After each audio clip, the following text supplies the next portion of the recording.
قرار دیتے ہیں۔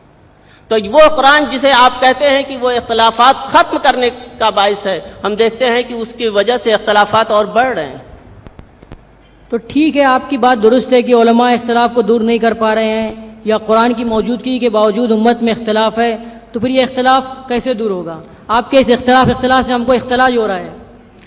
آپ سے ایک سوال ہے کہ یہ بتائیے کہ کیا خداوند عالم چاہتا ہے کہ امت میں اختلاف ہو، یا خداوند عالم یہ چاہتا ہے کہ امت ایک فکر اور ایک عقیدہ ہو؟ توبہ توبہ، آپ کیسی بات کر رہے ہیں؟ خدا نے انبیاء علیہ السلام بھیجے، مرسلین بھیجے، شریعت بھیجی تاکہ سارے لوگ ایک ساتھ رہ کر امن و امان کے ساتھ زندگی پیش کریں۔ آپ کیا کہہ رہے ہیں کہ خدا چاہے گا؟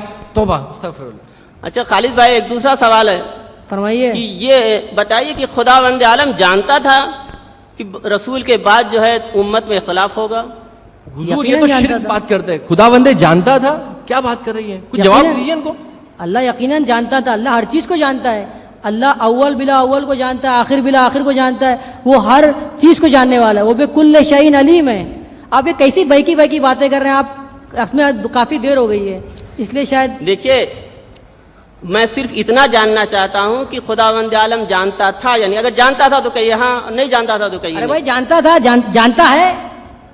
جب خداوند عالم یہ جانتا تھا کہ رسول اسلام کے انتقال کے بعد ایک طولانی زمانہ گزرے گا اور اس دوران نہ کوئی نبی آنے والا ہے نہ کوئی شریعت آنے والی ہے، تو پھر امت کو اختلاف سے بچانے کے لیے کیا انتظام کیا؟ آپ ہی بتا دیجئے کہ کوئی انتظام کیا تھا بھی کہ نہیں؟ اللہ نے بہترین انتظام کیا۔ دیکھیے تضاد، کانٹرڈکشن، یہ کہہ رہے کہ اللہ نے بہتر انتظام کیا تھا، اور پھر یہ بھی کہہ رہے کہ آج بھی امت جو ہے اختلاف کا شکار ہے۔ جب اللہ تعالیٰ نے جب بہتر انتظام کیا تھا تو امت اختلاف کے شکار کیسے ہو سکتی ہے؟ یہ کنٹرڈکشن ہے، تضاد ہے کہ نہیں؟ ذرا صبر تو کیجئے۔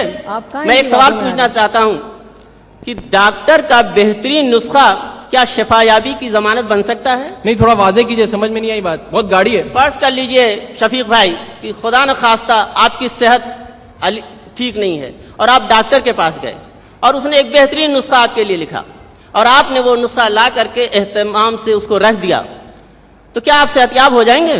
نہیں، ایسے کیسے ہوں گے؟ تو آپ صحت یاب نہیں ہوں گے، یہ تو مانتے ہیں نا؟ جی جی۔ بیان اسی طرح رسول خدا نے حکم خدا سے حضرت علی ابن ابی طالب علیہ السلام کو اپنے بعد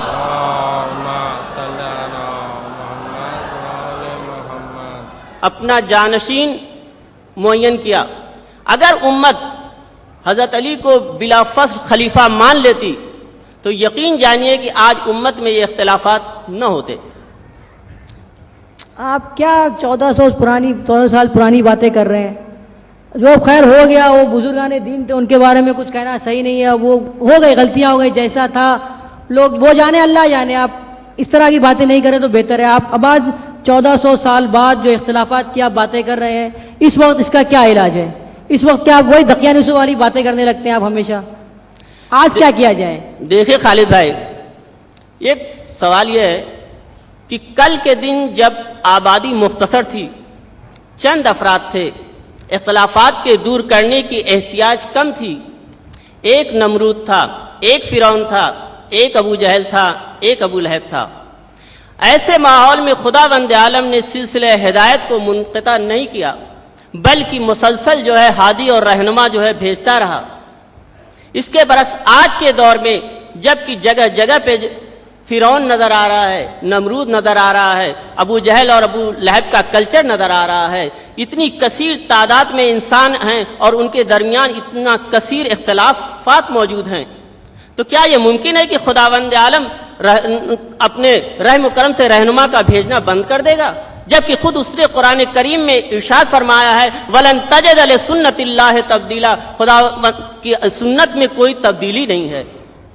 تو آپ کو یہ ماننا پڑے گا کہ آج کے دور میں بھی کسی رہنما اور ہادی کا ہونا ضروری ہے۔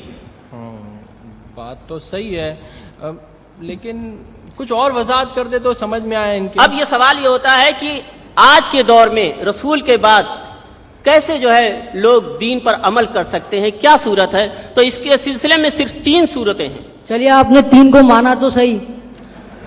پہلی صورت، آپ سب سے کام لیجئے، ابھی واضح ہو جائے گا کہ 3 کے بارے میں۔ کہ پہلی صورت کہ کیا خداوند عالم نے